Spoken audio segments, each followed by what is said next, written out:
La lecture des structures, donc ça reste un sujet ultra complexe. Il faudra la simuler, il faudra venir au live trading tous les jours et me poser des questions pour que je puisse vraiment vous aider là-dessus.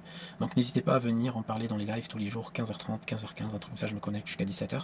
Donc n'hésitez pas à live trading 100% sur compte réel, on fait des bénéfices, on gagne, on perd ensemble sans aucun problème, on fait des payouts ensemble ou on se fait pas payer ensemble.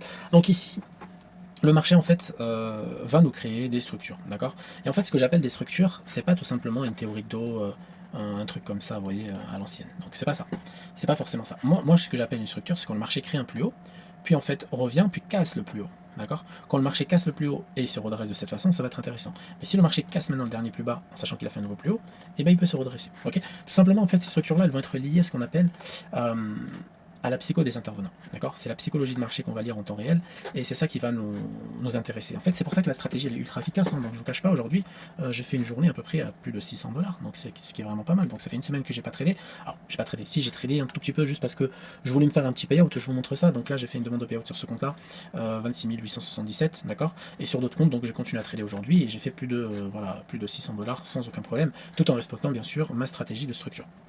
Et ce trade-là, je l'ai partagé. J'ai partagé l'explication de ce trade-là sur le Discord. Lui, il contient une structure complètement différente où le marché en fait casse un plus bas, puis en fait essaie de se redresser, revient sur une zone par exemple ultra intéressante qu'on pourra voir un tout petit peu plus tard sur le level algorithmique.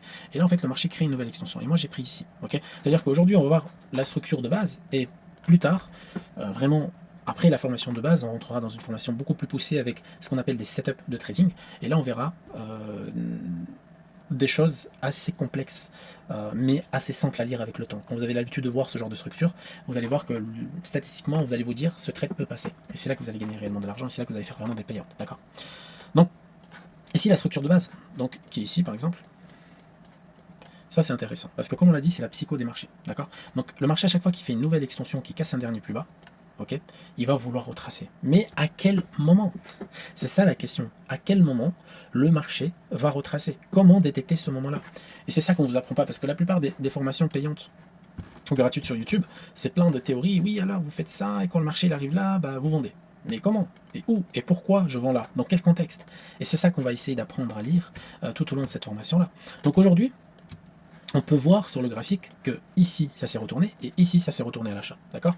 Alors pourquoi? Déjà, j'étais déséquilibré de la VWAP, c'est-à-dire que mon marché affichait des équilibres OK. Comme maintenant, le marché il affiche des équilibres OK. Mais est-ce que maintenant on peut acheter? Ah non.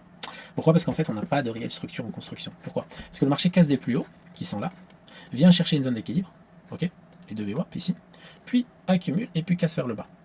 Donc là, clairement, j'ai pas de structure. J'ai une accumulation, sortie d'accumulation. Donc je peux essayer de me dire, ok, peut-être sortie d'accumulation ici, si j'ai du volume, etc. J'irai sur le footprint et je vois si le marché veut retracer.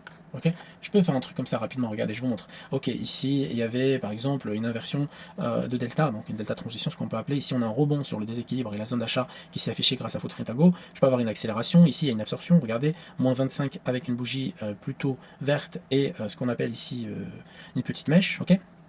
Et là, on a une inversion delta avec un delta positif, etc. On peut se dire que le carnet commence à se remplir. Après, voilà, il est 21h. Le marché est en train de se retourner et être plutôt agressif. C'est vraiment la fin de session US. J'ai déjà fait une vidéo là-dessus. Pour ceux qui ne peuvent pas trader la session américaine, il faut trader la fin de la session américaine. D'accord. Donc voilà, il y aura toujours un truc. Mais pour que ce soit efficace, il faut que ça respecte 100% les conditions du marché. Donc là, ici, le marché se retourne. Ici, le marché se retourne. Pourquoi? Parce qu'en fait, c'est simple à dire qu'il y a une extension, etc. Mais en fait, pour expliquer ça dans le fond, c'est que là en fait c'est des zones, quand on casse des plus bas, psychologiquement avec volume, vous voyez ici la hausse de volume sur ces bougies là, ok, vous voyez hein, la volume, etc. Psychologiquement les intervenants ils vont se dire, ok, on relâche un peu, on prend des profits, etc., etc. Donc le prix va être intéressant pour d'autres intervenants. Par exemple pour la contrepartie, vous avez ici par exemple les vendeurs, ici vous avez les acheteurs, et en fait eux ils vont pousser, et en fait une fois qu'ils ont hop, casser une dernière zone ici, parce qu'ils ont pris vente ici, comme ils ont pris appui ici, comme ils ont pris appui ici, ils vont se dire, ok, psychologiquement, ils vont se dire, je prends. Voilà, je prends. Ici, il est 19h10, je prends. 19h40, je prends. Je lâche les contrats. Je reprends, je revends marché. D'accord. Et là, ce qui se passe, c'est que vous avez des intervenants qui vont racheter. Tac, tac, tac, tac, tac. Et nous, en fait, ces intervenants-là, on va les attendre sur des zones précises. Ok, on va pas venir et dire, bon, bah là, le marché peut se retourner. Non, ça ne marche pas comme ça. On va les attendre sur des zones précises et on va se dire, ok, qu'est-ce qui se passe ici? Waouh. Ici, par exemple, qu'est-ce qui se passe sur la zone d'absorption? Ok. Le séquençage d'ordre, je crois. Pardon. Ici, c'est plutôt une zone de séquençage d'ordre, si je ne me trompe pas. Oui, elle vient de loin quand même. C'est assez impressionnant. On va voir, rapidement. Ok, je crois que c'est un peu loin. Séquençage d'ordre, voilà. Et donc ils vont se dire, ok, qu'est-ce qui se passe ici? Et donc là, regardez sur le delta, parce que c'est ça qui est intéressant, après on verra ça sur le footprint, on voit ici le delta ultra agressif, puis ici ça commence à se calmer, puis boum, deuxième poussée, et là, le marché commence à se renverser une fois, et là deux fois. Okay, mais ça, c'est des signaux qu'on verra petit à petit, qu'on verra sur les sessions setup et en live trading avec moi. Donc quand on va faire l'addition de toutes ces conditions sur une structure, on va augmenter les probabilités que le prochain trade pourrait être ultra rentable. Pourquoi? Parce qu'on va rentrer sur des zones, ce qu'on appelle des zones d'excès et des zones de volatilité. Donc là, c'est une zone d'excès. Là, c'est une zone d'excès. Là, c'est une zone d'excès. À chaque fois qu'on va avoir un gros volume exécuté sur une descente, ok, et bien tout simplement, on va rencontrer ce qu'on appelle une zone d'excès. Alors, les zones d'excès, il y a plusieurs façons de les détecter. Alors, c'est où on utilise ce qu'on appelle les levels algorithmiques. Ok, donc là, par exemple, ici, on était à un tick, à 2 ticks de 5525 et on voyait qu'un fort volume commençait à revenir. On voit ici sur la bougie M1 le volume au-dessus de la moyenne, etc. Donc là, on peut voir correctement et avec énormément de précision que le marché a envie de se retourner, rien qu'avec cette bougie. Et regardez derrière, bam, il a fait une droite, mais il a fait un excès sur un level algorithmique, ok, avec ce qu'on appelle du volume. Donc ça, c'est la première façon de les voir. Sinon, comme on l'a dit tout à l'heure, donc si on n'utilise pas les levels algorithmiques, on va utiliser ce qu'on appelle le footprint. Alors, le mieux, c'est d'utiliser le footprint en combinaison des levels algorithmiques, et c'est là qu'on va voir en fait ce que le marché est en train de faire, d'accord? Et en fait, à chaque fois que le marché va venir sur ces zones d'excès, qui va casser un dernier plus bas, on va s'intéresser au delta, au déséquilibre, et en même temps, on va s'intéresser au DOM, d'accord? Et là, on va voir si le marché nous donne quelque chose d'intéressant. Par exemple, ici, absorption, avec un gros acheteur ici qui se fait démonter, ok? Puis derrière, delta transition, ok? Par rapport à ce delta-là, on voit qu'il y a une transition qui s'est faite. Le VZ, c'est tout simplement le POC en dessous de 50%, ultra intéressant, voire même les plus gros POC en dessous de 50%.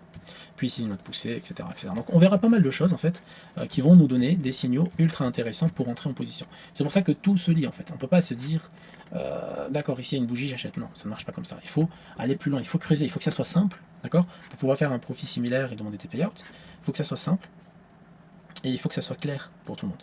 Donc si on utilise la méthode d'excès avec la psychologie des marchés, la psychologie des intervenants, qu'on pense comme un intervenant professionnel, on ne pense pas comme un amateur, qui va dire bon breakout j'achète, par exemple ici, même ici breakout j'achète, c'est complètement débile, c'est complètement dangereux, c'est complètement risqué, parce que là du coup la zone de stop loss, parce qu'on dit toujours les stop loss on les met au plus bas, ok, bah, là on peut mettre un stop loss ici, mais là si on rentre là, on ne peut pas mettre un stop loss ici, c'est pas possible, le marché peut revenir encore faire un excès ici, donc là le stop loss il sera là, donc là ça ne sera pas optimisé, ok.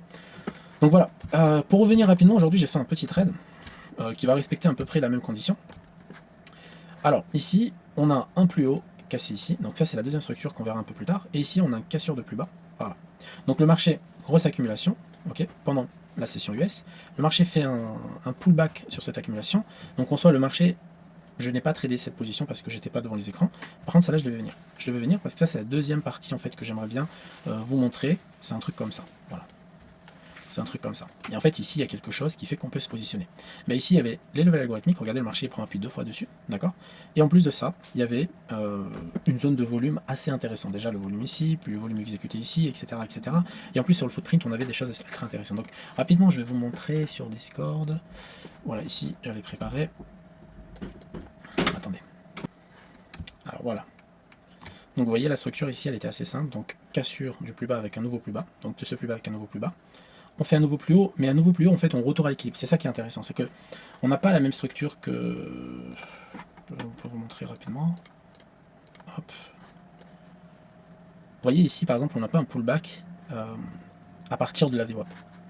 C'est-à-dire que le marché, en fait, il a fait juste ça, et ça, et ça. Donc là, il a cassé un plus haut, donc c'est complètement différent. Mais si le marché arrive de la VWAP, fait un truc comme ça, casse et fait pullback VWAP, en sachant le plus haut, pardon, attendez, j'ai mal fait mon truc, c'est assez complexe, hein, je suis vraiment désolé. Donc il fait un truc comme ça. Oh là. Désolé, hein, je suis nul en théorie, donc on va rester sur la pratique. Donc voilà, on va le dessiner ici, tac, tac, donc pullback VWAP, et en fait on se déséquilibre encore une fois, mais sur des levels algorithmiques, en sachant qu'on a un gros volume ici, et le marché fait un truc comme ça. Donc là c'est complètement différent, et c'est ça qui va rajouter de la pertinence à mon trade, c'est que je vois quelque chose que j'ai déjà vu plusieurs fois, et c'est ça qui est pertinent en fait. Rapidement, hop, on va revenir. Voilà, c'est ça qui est pertinent, close US, low daily. C'est-à-dire qu'on revient sur le bas du jour, en pleine session US, c'est ça qui est intéressant aussi, parce qu'on est en ouverture de marché, le marché ouvre en baisse, il vient, il exécute du gros volume ici, en sachant qu'on a exécuté du gros volume à la vente, on avait du delta ultra négatif, etc. On revient sur VWAP cash, on se réécarte encore une fois, on arrive sur une zone de volume, close US, low daily, et là on repart. Donc ça c'est le trade que moi j'ai pris. ici VZ, tout simplement. Ok, donc on a le marché qui fait clac, clac, clac, clac, clac, clac, clac. On arrive sur la zone algorithmique qui est là, et on a le signal VZ. Donc le marché fait une première poussée, deuxième poussée en footprint, ce qui fait les résultats que j'ai actuellement sur le graphique. Donc voilà, assez simple en soi, mais ça prend du temps à maîtriser ce genre de structure. C'est-à-dire que c'est plus facile de trader les excès, ok, sur des niveaux algorithmiques avec du footprint et avec le DOM, que de trader en fait la structure que je vous ai montré. Ça c'est quelque chose que ça va venir avec le temps, quand vous allez comprendre en fait les mouvements, on va dire savoir mieux interpréter les mouvements des intervenants au marché, parce que c'est ça qui est intéressant, hein. C'est le marché il monte parce qu'il y a des gens qui achètent et des gens qui revendent, hein. Et vous avez une majorité qui va plus acheter que revendre, etc., etc. Vous avez des algos, etc. Ça monte pas parce que il y a du volume acheteur, c'est parce qu'il y a des intervenants, ils essaient de se retrouver sur, on va dire, le même niveau de prix, etc., etc. Un équilibre de prix pour des échanges conformes. Donc voilà, donc la structure en soi c'est quelque chose qu'on verra tout au long de nos live trading, tout au long de nos analyses, etc. Donc n'hésitez pas à venir nombreux sur notre live tous les jours à 15h15, 15h30, un truc comme ça, on fera les sessions US ensemble. Et si on a les 50 likes, on pourra se retrouver prochainement pour la 4e vidéo de la formation qui sera publiée bientôt. Allez, ciao ciao.